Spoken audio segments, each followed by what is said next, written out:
A saúde é o seu bem mais valioso. Depois que tudo passar, você fará novos planos. E para realizar todos, uma vida saudável é essencial, hoje e no futuro. Por isso, o Apvida vai estar ao seu lado sempre.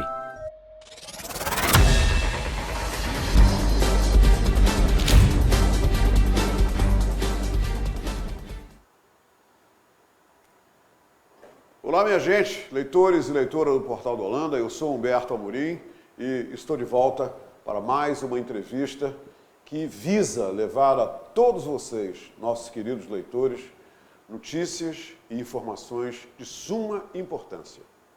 Hoje nós vamos tratar de um assunto que tem a ver não só com o presente, mas principalmente com o futuro. Nós vamos falar sobre a infância e a juventude. A infância e a juventude, e eu sei que vocês concordam comigo, é um bem precioso, muito precioso, e é responsabilidade. É da responsabilidade de todos nós. Nós temos uma responsabilidade com a infância e com a juventude. Sabem por quê? Principalmente porque a infância e a juventude levarão os jovens para o futuro. O que acontece hoje vai garantir como será o futuro desses jovens que hoje estão aí sob a nossa responsabilidade. E eu recebo hoje, com muito entusiasmo, o juiz de direito Luiz Cláudio Chaves. Ele é o juiz titular da Vara de Execução de Medidas Socioeducativas. E foi lançada aqui em Manaus uma cartilha, ela foi lançada anteontem, e é uma cartilha pelo Pacto, o Pacto pela Socioeducação. Vocês podem até estar se perguntando aí o que será, né? Socioeducação. Não se preocupem. O doutor Luiz Cláudio está aqui para esclarecer, tintim por tintim, todos os detalhes dessas ações. São 6 ações que, gentilmente, ele concordou vir até aqui para traduzi-las para todos nós. Doutor Luiz Cláudio, primeiro, satisfação revê-lo, é sempre muito bom lhe ver e que bom que o senhor pôde chegar até aqui para conversar com todos os leitores e leitoras do Portal do Holanda. Em primeiro lugar, uma enorme satisfação, uma alegria, uma honra estar aqui com você, para ser entrevistado por você. É uma referência aqui no jornalismo da nossa terra. Muito obrigado, doutor. Muito Eu obrigado. lhe acompanho desde sempre. Eu estava na faculdade e já lhe acompanhava. Muito obrigado. Na televisão, enfim, e aqui no portal, enfim. Isso muito me gratifica. E ainda Pode lhe ficar certo ouço, disso. e ainda lhe ouço no programa lá do Jazz. Isso, eu tenho muita sorte. Obrigado, doutor. Doutor Cláudio, me diga uma coisa. Que cartilha é essa que foi lançada, né? E qual é a importância para essa responsabilidade que todos nós temos com a infância e com a juventude? Primeiro, o senhor concorda que nós temos, todos, adultos, responsabilidade com a infância e com a juventude? É de todos, não é, doutor? É de todos, é do Estado, mas é da família, das pessoas, dos cidadãos. Aliás, a Constituição Federal estabelece que a infância e a juventude devem ser tratadas com absoluta prioridade. Então, não apenas os governos, mas as famílias, enfim. E, às vezes, os governos devem ajudar as famílias a conduzir os seus filhos, né? Então, por exemplo, o adolescente que pratica ato infracional, normalmente ele precisa ser responsabilizado. A gente precisa avançar na direção da responsabilização do adolescente. O ato infracional, o que é? O adolescente comete um deslize, comete um crime, é isso? O ato infracional é legalmente definido como a prática de um ato análogo a um crime ou uma contravenção. Ele chama ato infracional. É a mesma prática, só que como é em relação aos adolescentes, se dá o nome de ato infracional e eles são julgados perante uma justiça especializada, porque são considerados como pessoas em desenvolvimento e, como tal, tem uma justiça especializada para julgá-los e, se for o caso, responsabilizá-los pela prática do ato infracional. E eu sou aquele juiz que acompanha o adolescente depois que ele foi julgado e foi aplicada uma medida socioeducativa, aí começa a minha atuação. Quer dizer, o senhor lida com os adolescentes que foram sentenciados. Sentenciados, exatamente.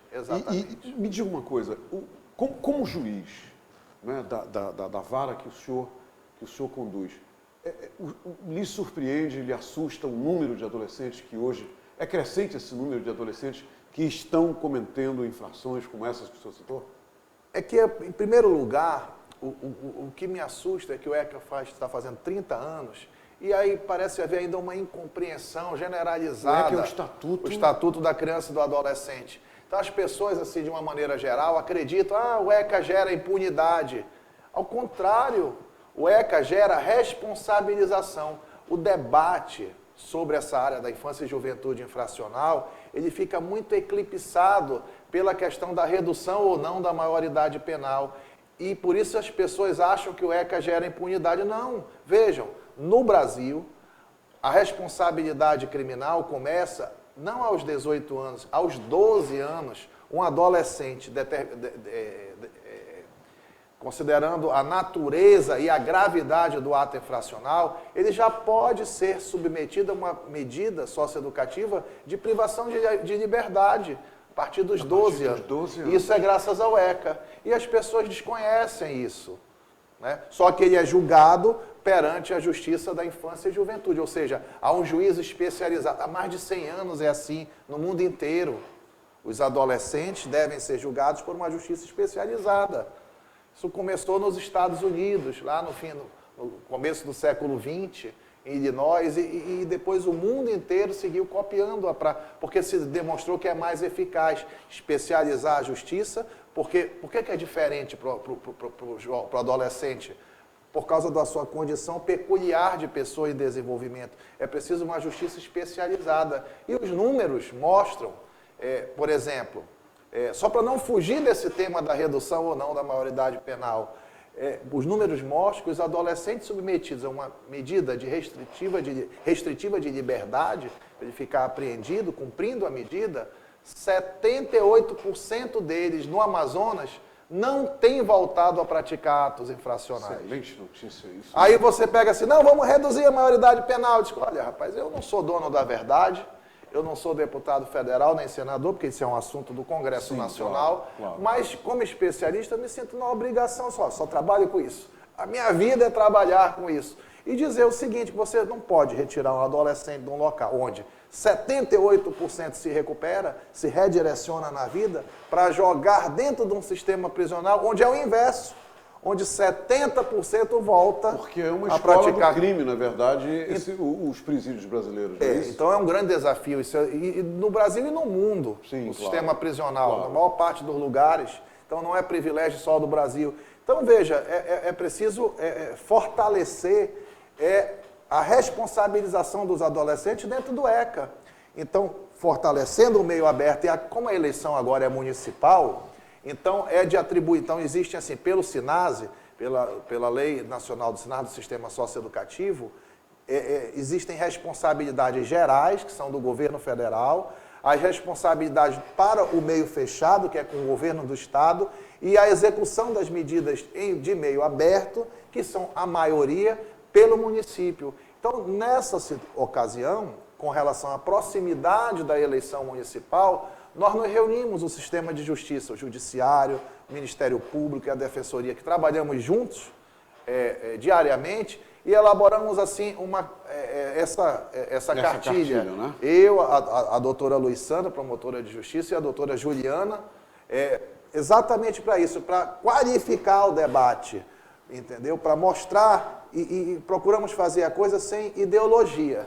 Então, não tem nem para um lado, nem para o outro. São coisas práticas que, se forem cumpridas, nós vamos impactar, além de resgatar vários adolescentes, redirecioná-los na vida, nós ainda vamos conseguir impactar positivamente a segurança pública. Doutor Luiz Cláudio, deixa eu falar uma coisa para o senhor. Eu, durante esse período, eu entrevistei todos os pré-candidatos à Prefeitura de Manaus. Eles sentaram aí onde o senhor está, com exceção de um candidato que está vindo semana que vem. Porque teve um problema de saúde, não pôde vir, mas ele veio, o último dos nossos convidados, que são pré-candidatos à Prefeitura de Manaus, será entrevistado semana que vem, mas eu entrevistei todos. E nenhum deles, agora que eu estou conversando com o senhor, Eu me toquei para isso. Nenhum deles falou nessa questão da juventude, da infância.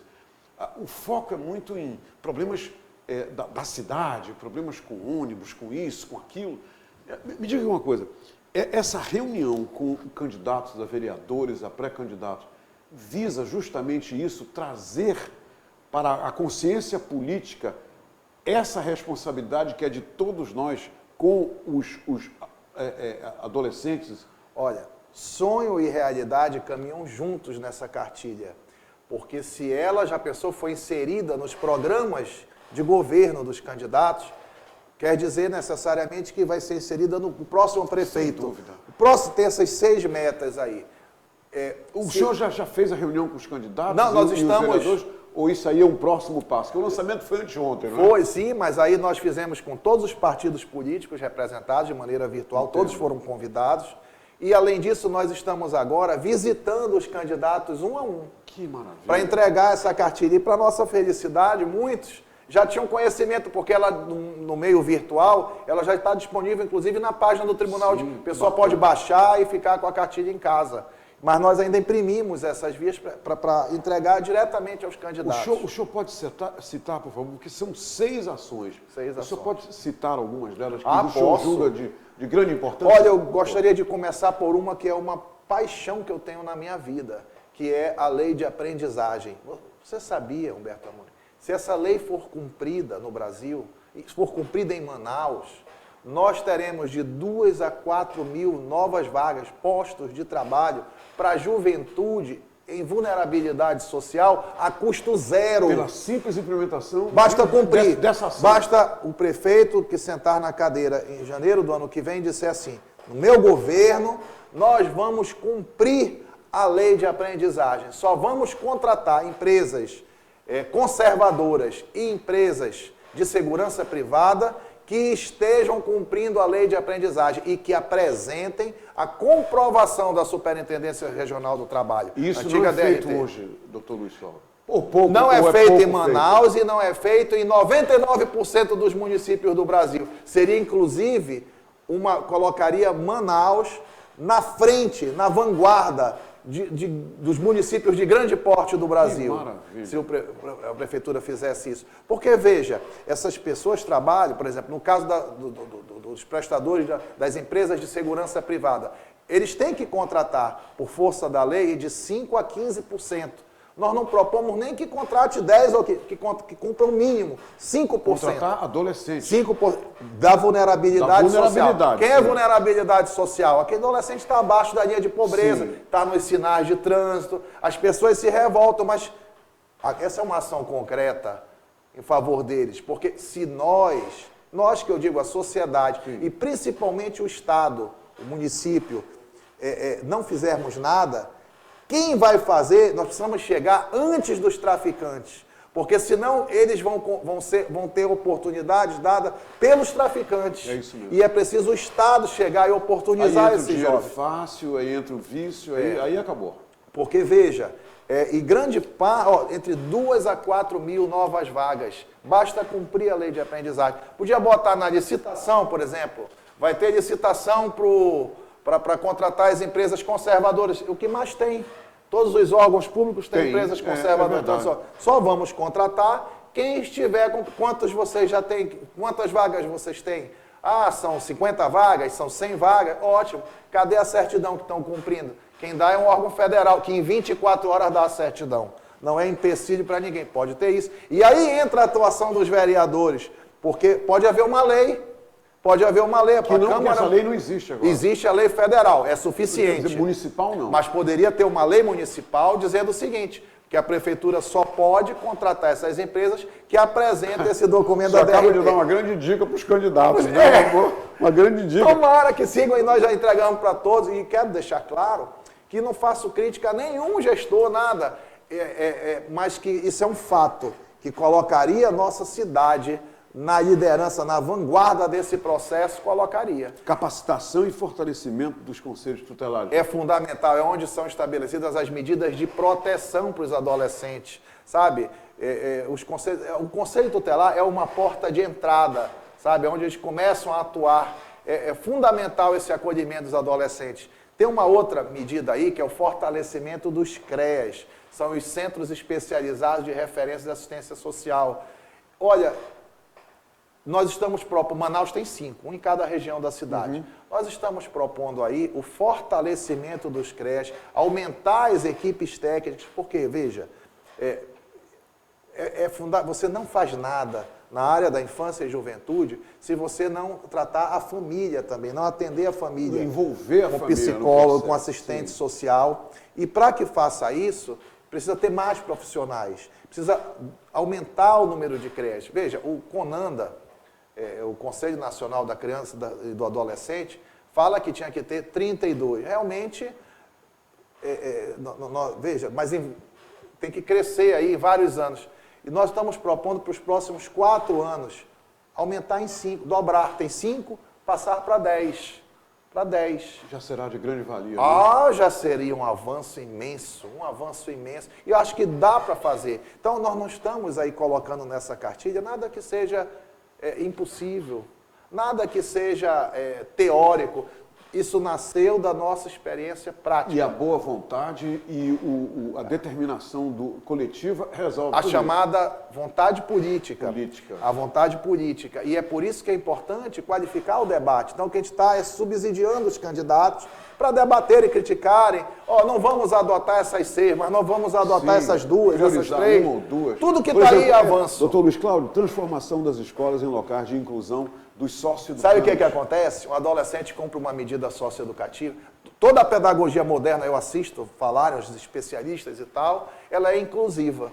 Então, o adolescente recebe uma medida, praticou um ato infracional leve, sei lá, um ato infracional de menor potência, não é grave. Aí você manda para uma escola para ele cumprir, vai para o CREAS para a escola. Chega na escola, não é recebido, não aceitam. Veja só, não é fácil. Quer dizer, ele é tratado como perigoso. Perigoso, exatamente. Então, o que eu acho é que não pode se adotar essa regra geral para todos os casos. Se o adolescente não obedecer ou não cumprir convenientemente, comunica para o juiz e que a gente tira ele de lá. Mas não pode fechar a porta para todos, os adolescentes. Não. Agora, isso não é fácil. Eu não estou dizendo que isto é Sim. fácil. Eu estou dizendo que isto é necessário. É necessário, precisa ser feito. A escola tem que ser um local inclusivo. E entre elas lá, os adolescentes em cumprimento de medida socioeducativa. Se não puder se redirecionar na escola, onde é que vai se redirecionar? Não tem saída. Com o traficante no bairro é que não vai ser. Doutor Luiz Cláudio, muito obrigado pela entrevista. E se alguém quiser, basta ler a cartilha toda, basta acessar o site a página do Tribunal de Justiça. E ela física, vocês mandaram fazer o suficiente para distribuir, ou isso aqui é específico para os É específico para os candidatos, né? E para os veículos de comunicação. Então, tá bom. Muito obrigado. Vamos fazer um negócio. Em breve eu voltarei a entrar em contato com o senhor para saber depois da eleição, né? Esperar um pouquinho lá, para ver como é que está sendo recebido isso, ou mesmo implementado essas ideias maravilhosas, essas ações aqui. Eu estou com muita esperança. Nós estamos entregando em mãos para os candidatos, estamos sendo muito bem recebidos aí. E candidato não recebeu, basta passar lá na sua vara que... Não, eu entrego, eu vou pessoalmente. Eu, a promotora de justiça... O candidato que entrar em contato com o senhor leva a cartilha eu levo física. Eu saindo daqui, já vou visitar 3 candidatos. Hoje já tive com 2 candidatos. Bacana. E hoje à tarde mais 3. Então, candidato, se você ainda não recebeu essa cartilha, basta entrar em contato com o doutor Luiz Cláudio e você vai receber. Doutor Luiz Cláudio, obrigado pela entrevista. Muito obrigado. Foi uma honra entrevistá-lo. A honra é minha, viu? Ok, minha gente, por hoje é só. Amanhã a gente volta. Um grande abraço. A saúde é o seu bem mais valioso. Depois que tudo passar, você fará novos planos. E para realizar todos, uma vida saudável é essencial, hoje e no futuro. Por isso, o Apvida vai estar ao seu lado sempre.